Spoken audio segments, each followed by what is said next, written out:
President Trump announcing new tour locations for his highly successful crime crackdown in Washington, D.C. Memphis is That's the next city. deeply troubled, and the mayor is happy. He's a Democrat mayor. The mayor is happy, and the governor, Tennessee, the governor is happy. Deeply troubled. We're going to fix that just like we did Washington. We'll straighten that out. National Guard?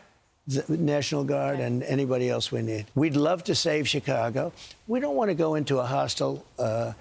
By the way, the people will greet us. Right. But you know, they have professional agitators.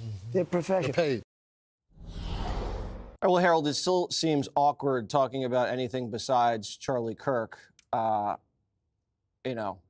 is still an issue. It's still related to what we saw out there in Utah. Did you watch the remarks today on Fox and Friends? I did. I thought, and I'm from Memphis. 20 years ago, I was a congressman in Memphis, or right under 20 years ago. As I've said on the show, I think any community in the country where you have high incidences of crime, particularly violent crime, you want more law enforcement presence. So having the National Guard anywhere, if there's cooperation and coordination with the local police, I think is a positive thing. Now, I've said many times also, what we really need after this, because the National Guard, remember, are your neighbors, are our neighbors who are asked and tasked to do these important jobs, but they can't stay in Memphis or Baltimore or Philadelphia or Chicago or New York or DC indefinitely.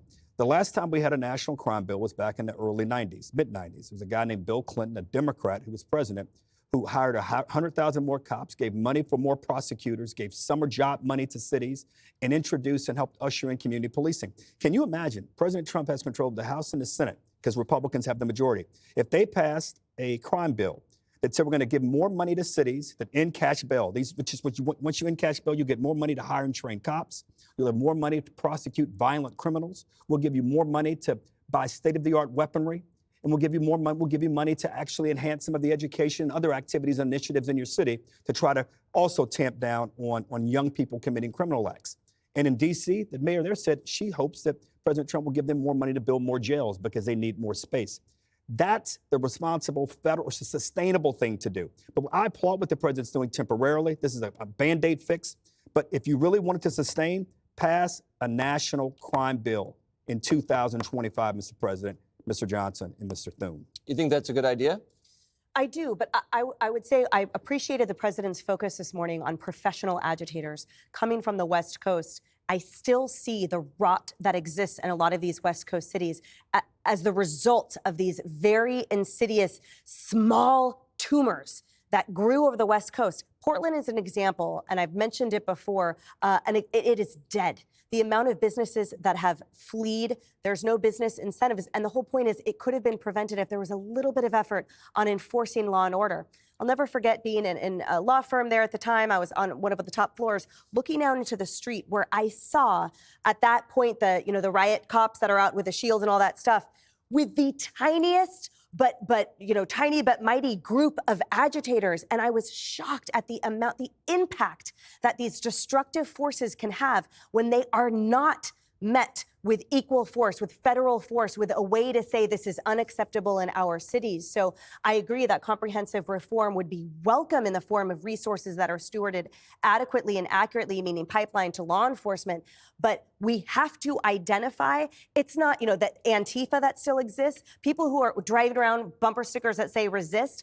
Ask them what they mean by that, because if they are anyway supporting the people that are still shattering windows downtown and writing the ACAB on cop cars and the like, that is part of the problem that foments this. That is why it leads to dying and being discarded in these inner cities. So that's the next step. That's not the problem in Memphis, what you're describing, but I hope that we don't have that issue. But that also butts up against the First Amendment also. But I hear you. The West Coast, yeah. Martha.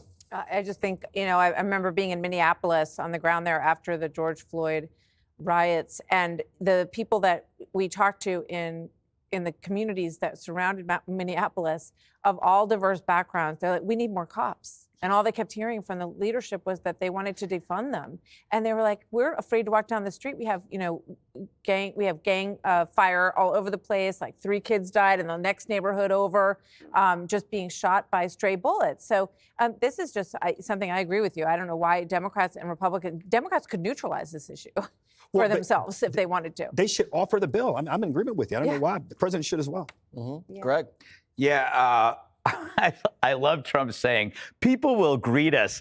They're like the benevolent army that's freeing cities under siege, and now it's on tour. We did D.C., and by every metric, D.C. is a success. It's not hard to figure out why. If you have crime, you fight it.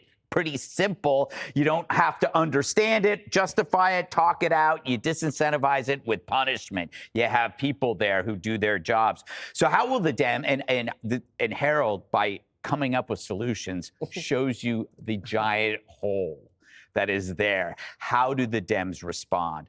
Will they admit that this works? Will they push aside their egos and their TDS to step out of their bubble and work with Trump, which is what Harold always exemplifies? Or will they remain in their bubble and call everybody fascist? You know, right now, the opposition, the Democrats, they offer only rhetoric, fascist branding, and we know where that leads. This party, as it stands, does not exist. Harold, you're the only person that is offering like nonviolent messages.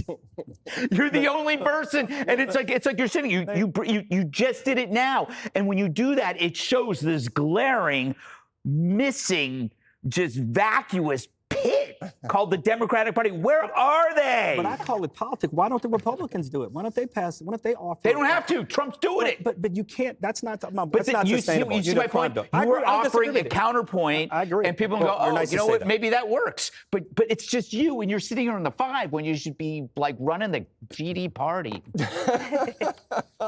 Harold for president. I hear it again. Yeah. I Coming won't up vote next. for him, but I might. Coming up next, because I know somebody in the White House that could give him favors. Click here to subscribe to the Fox News YouTube page to catch our hottest interviews and most compelling analysis. You won't get it anywhere else.